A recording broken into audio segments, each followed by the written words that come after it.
Okay, so today we're going to be baking a PlayStation 3. This is a PlayStation that I bought on eBay, and obviously the unit does not work. I've tried cleaning it, I've tried, see what the problem is. I can't find anything, so most likely it is the YLOD, or yellow light of death. Even though it didn't actually show a yellow light, basically the unit would just turn on and then immediately turn back off, no matter what you do. So it's similar to the red ring of death, which is a very common problem for Xbox 360. And the reason I'm going to bake it is because there's a theory that I want to try, and this didn't cost me that much, so if I end up destroying it, so be it. But if it works, hey, I get a original fat PlayStation 3 with backwards compatibility for PlayStation 1, PlayStation 2, and so on, and I'll be a very happy camper. So what you need to do is, according to the article I found, take the motherboard out, which I've done here, but since you can't put this straight into the oven, you need to kind of, prop it up a little bit so it doesn't, bend or distort while you're baking it. I should also mention the reason why I'm going to bake this today. When PlayStation 3 and Xbox 360, when they were launched, Sony and Microsoft basically launched them all over the world at the same time to cut costs. They mass-produced them, but they had to comply with all the different rules and regulations worldwide. And since these were going to be distributed to the EU, the EU does not allow you to use any kind of lead soldering. So underneath the CPU and the GPU, there are basically lead-free solder, which, isn't a big problem if you're going to be playing video games for the recommended period of time, which is like 2 to 4 hours at maximum. Because, for legal reasons, they have to say that after, so they have to get off your butt and move around so you don't get blood clots and so on. So for health reasons, you're not supposed to be playing these consoles for more than, 2 to 4 hours. Problem is when you're binge watching Netflix, playing Call of Duty for 8 hours, or, whatever you're doing, these really heat up. And even though these are directly connected to the heat sink, it won't dissipate the heat enough. And what happens is, underneath here there are hundreds of micro soldering points, tiny little balls, and as you're heating this unit up, those little balls get distorted. The soldering can't handle the immense heat that comes by, and as they distort, you're getting a faulty connection, and there's no way that I'll be able to pry these open and then reapply hundreds of tiny little spherical soldering points. So this theory, what it does is, we're going to slowly be baking this unit for 8 hours at 170 degrees Fahrenheit. Preferably you want to do it at 150, but unfortunately my oven doesn't go that low. 170 should still be fine, so we'll find out. But that slow bake is going to prep the board for the main bake, at which point we're going to increase the heat up to 500 degrees. And what that is going to do is, in theory, it's going to make the tiny little soldering points spherical again. It's going to reshape them and reflux it. So I have to apply some fluxing material for the second bake to kind of, reconnect those. And after that, if everything works out, this is going to be working again. Now, there is one problem though. It's not going to fix the actual soldering. So, even though the unit plays, if it plays, as soon as you start to do your binge watching and massive gaming sessions, it's going to destroy it again. It's going to distort it. So you'll have to redo this process. But still, it's if it works, it's interesting. So that's what we're going to do today. We're going to try that out. So first thing we need to do is take some nuts and bolts and prep this baby up. So I will cut back once that is done and kind of show you how I did that. Okay, that's that taken care of. I've prepped them up just to show you here. You can see that I've used the nuts and bolts to kind of align everything, so there's not going to be any sagging or flexing in the board. That's going to stay rigid. And these are just, standard bolts. There's two different types. On the outskirts, I have these bolts over here, which are just hex cap screws. They're M4s, which means that they are 0.70 in diameter and 30 long. The middle ones here, the four in the middle, these guys right here, those are M5s. So they're going to be a lot thicker. There are these guys here, so they're 80 in thickness but still 30 long. And then of course you just need the hex screws on top, and what you do is you basically put one on the top and one on the bottom, and you just finger tighten them. You don't want to tighten them too much, but that keeps the board straight, and you can always retighten those screws if you notice that one of them is off. So the board is now straight, and that is now going to go into the oven, where it is going to sit at 170 degrees Fahrenheit for the remaining 8 hours. So yeah, it's going to be a long day.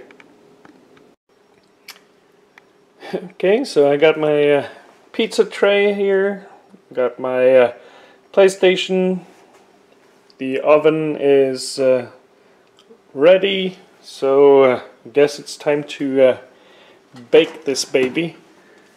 So we'll pop it in the oven here.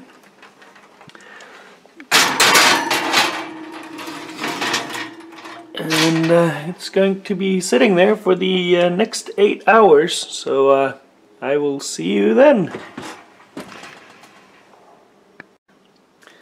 Okay, so it's been 8 hours, so we're gonna check up on our PlayStation 3 here. It's been baking nicely in there. So we're gonna turn the oven off like so, and then yeah, let's take this out very carefully.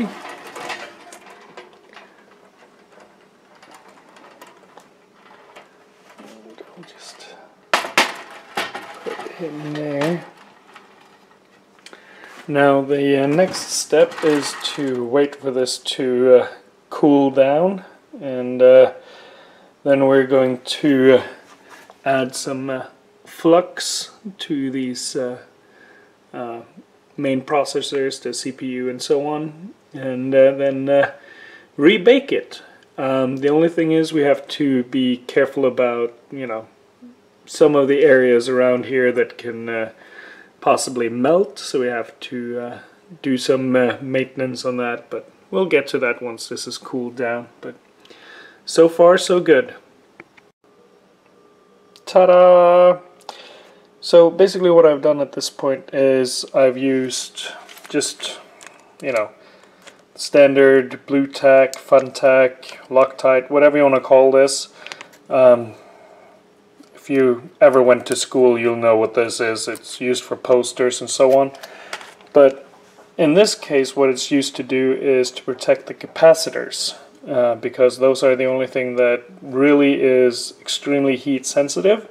And the next step is to basically blast it in the oven at 500 degrees. But before we do that, we need to make sure the capacitors are safe. So the Loctite is, you know, it has a very high heat resistance. So whatever is covered up by it will basically retain, hopefully, in the temperature that it started with. It's not going to rise too much. We're also going to put just some aluminum foil over this, just to kind of reflect the heat away. And once I've covered all of that up, I can then add flux to the CPU over here, and then reflux the whole thing, and hopefully that'll, you know, cure the problem. So I'm gonna add the aluminum foil, add the flux, and then check back when it's time to put it in the oven. Well, as you can see, I've insulated everything with the aluminum foil, and one of the things that needs to be mentioned is that the shiny side is supposed to be facing out from the board. The theory is that it'll reflect the heat away from the capacitors that you're trying to protect. So the next step now is to add flux to both of the processors here. And to do that, what you need is basically flux, and you want no clean flux. And this is Kester 951, which you can get on eBay. And you also just need a pipette so that you can get to the underside of you know, the CPUs over here. And after that, we're going to put it back in the oven, this time on 500 degrees Fahrenheit. However, we're not going to leave it in there until it reaches 500. What we're going to do is we're going to put this little, you know, thermometer in there, and as soon as that hits about 460, we're going to blast the door open, turn the oven off, put a fan here to kind of blow away the air so that it'll, you know, cool down rapidly. And once that is done, that should be it. So I'll go ahead and add the flux, and then we're gonna be putting this in the oven once more. And we are now ready for the final step. I've refluxed both of the processors on both sides, top and bottom, and I've been extremely generous with the flux. That's one of the benefits of having the no clean, which is why really you should be using no clean flux, as you can basically just pile it on there, and that's going to reflow, hopefully, the processors. I put my thermometer in here so I can see it, and I have a fan right over here that's going to help me later on. So we'll close up this, and we'll go here to bake. We're going to go up to 500 degrees. Like so. And then we're going to be watching this. Helps if I turn the light on. We're going to be watching this thermometer here. And when that hits 460, we're going to throw the door open, start the fan over here. And that's going to help blow the hot air out of the oven. So it's very important not to put the fan in front to blow the air in. You want to blow the air away from the oven itself. So now we just wait. And then as soon as we, throw open the door, switch off the oven, let it cool down. And that should be it. After that, hopefully everything works. So I will check back when that is done. Okay, so I don't know how much you can actually see through the screen here, but it's 450 degrees, so it's getting ready here. Now, in my haste to set everything up, I did forget one thing, which you can see down here maybe. That is the battery that used to be in that socket right there. So yeah, that's exploded. Yeah, I'll have to fix that. But back to this. So we want to be just about there-ish, I would say. So that's 460. We're gonna throw open the door, turn this off, and turn the fan on here so that can get the air out. And you can see that there is some smoke, which I would expect to be honest, but yeah, you can see it better now that the battery just kind of yeah. So note to self, if you want to try this, don't leave the battery in.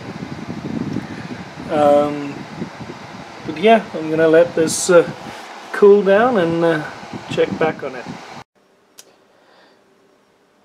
Well, here's a problem.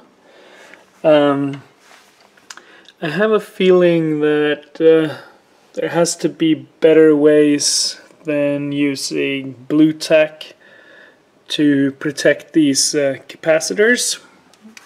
But this is what the article online said to use, and I mean it makes sense. It it doesn't conduct heat, and it's a great, it's moldable, so you can shape it around any way you need it to be, but it's also sticky. So, that's going to be fun cleaning up.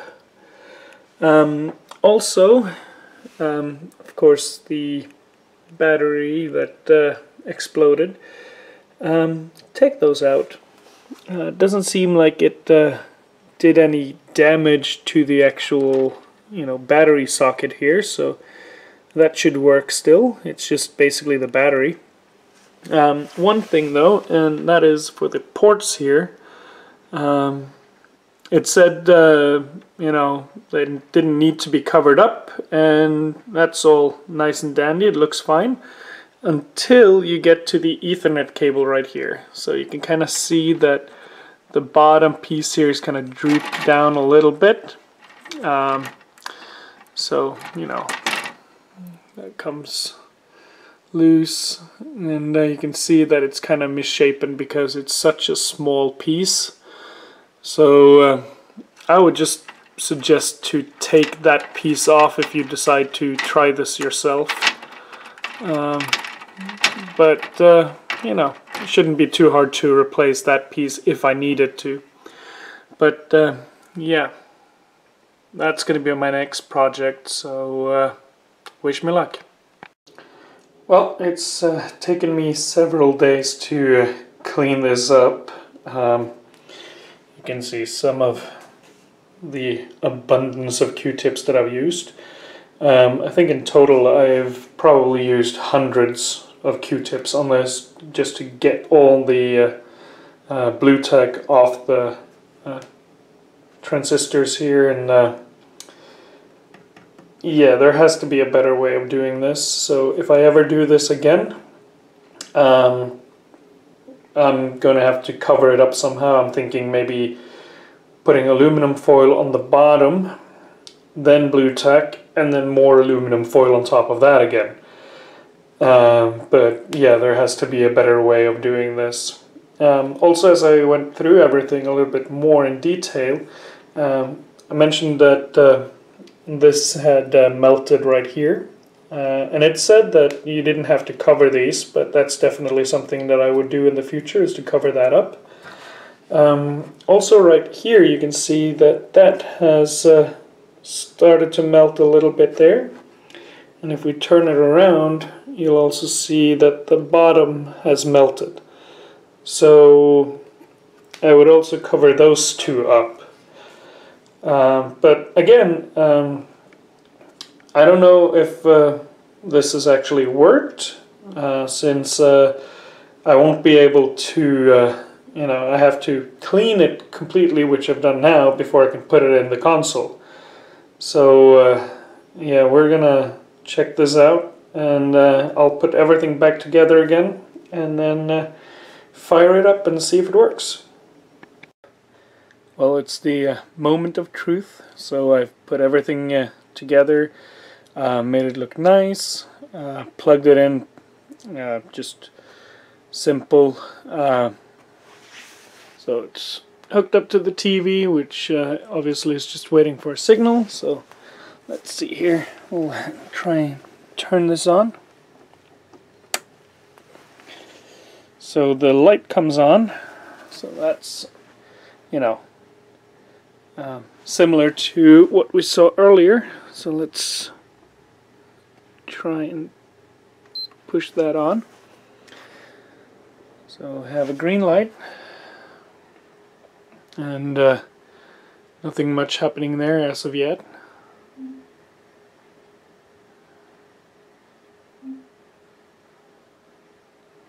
So, well, so we got that screen earlier too, but this time it's actually staying. So let's see here if we can, got a controller plugged in here, so push the PlayStation button, and well, this is more than we got previously. It you know, it's still working there, it hasn't shut itself off, so that's a good thing. So it just says try to restart. Let's try restart then. So it's still on, and I'm not hearing any terrible noises coming from it, so that's a good sign. And this is back to the same. Okay, so let's do start select then.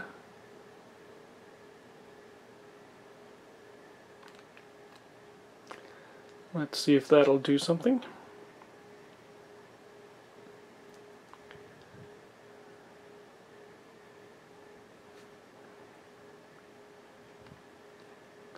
There is a hard drive in there, so let's see.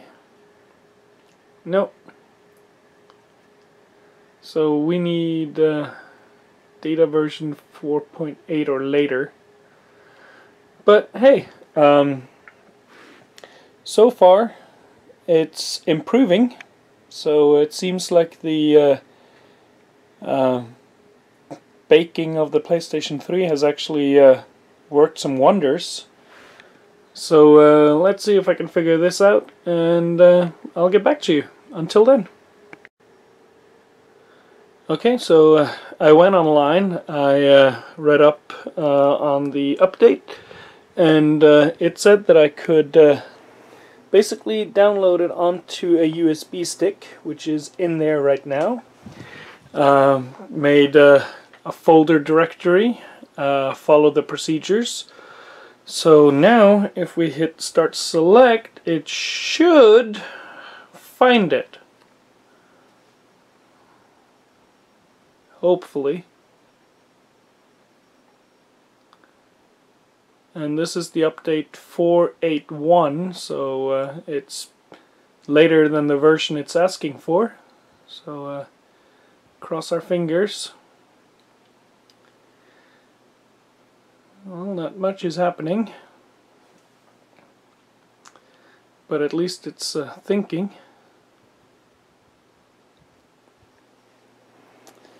So you can see a red light there. We'll check this out. So this is really good. So to format, press start select. At the same time for at least 5 seconds, okay. Yeah, I don't care about the previous version. So start select, hold it in. Okay, so it seems to have done something.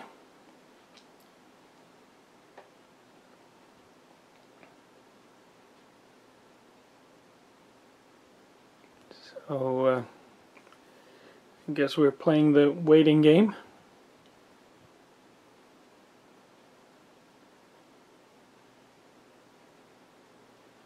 And it's reading the USB. I can see the lights flashing right there. So that's good. And it is formatting. So yeah. So after the format operation is completed, the system will restart and installation of the system software will begin. That's going to take some time, so yep, I think I'll just cut to that when it's done. Okay, it's speeding up here, so 100%. Let's see what that does.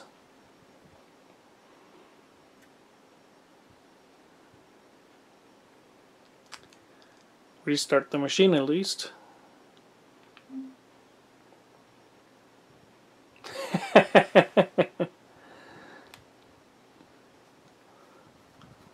Let's see here. Now if this works, this is going to be amazing. I bought this PlayStation 3 off eBay for $15 from a gentleman that basically had enough. So yeah. And controller works. So I have to read all of this crap here. We'll pretend that we've read it all. You can always rewind the tape. So there we go. Except do not turn off the system. Okay, so we got another update coming here. So installing. And it's going to be a long one, so we'll skip to that. So it finished downloading, so we got the logo there. Yes, it's connected. Select the language, we are in English. Yes.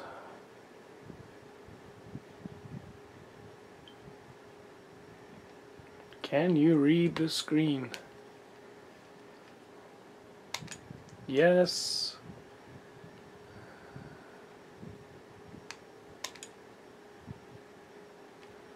Time and date.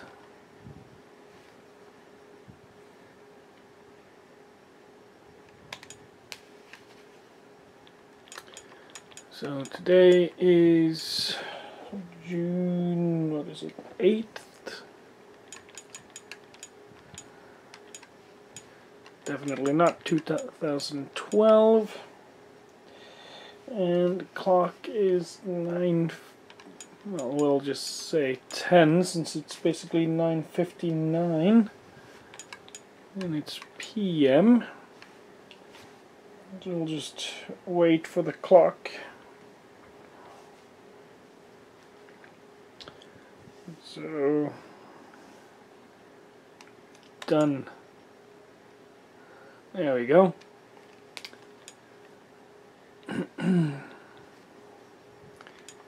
Username.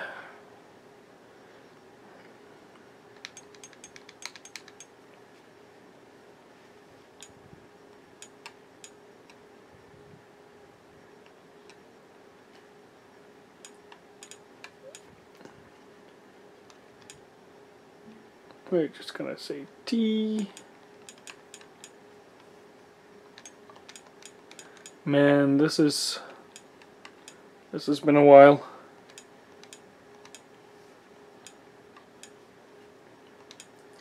I feel like I'm back in the early 90s with a Nokia phone. So there we go. I'll just do that.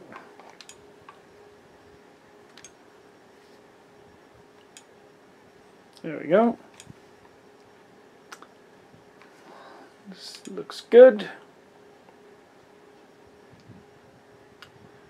Internet connection, yada yada yada. We'll skip that. Yes. Just want to make sure it's working. Although, you know, yeah.